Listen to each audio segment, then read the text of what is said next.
àfi kí ẹ fagilé àtúndì ìbò nípínlẹ̀ Kánò, APC sọ fún INEC. Ẹgbẹ́ All Progressives Congress APC ti ké sí àjọ elétò ìdìbò ilé wa ìyẹn INEC láti fagilé àtúndì ìbò tó wáyé láwọn ẹkùn ìdìbò kan nípínlẹ̀ Kánò.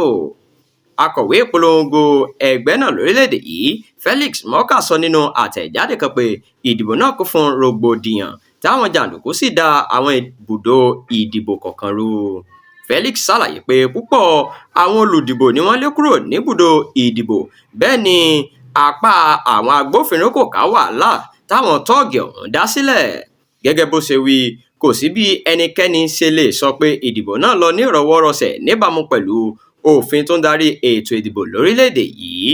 Nítorí ìdí èyí, ẹgbẹ́ APC sọ pé àfi kí àjọ INEC fagilé gbogbo àtúndì ìbò tó wáyé nípínlẹ̀ Kánò lọ́jọ́ Sátidé ọjọ́ 16 oṣù kẹjọ ọdún yìí.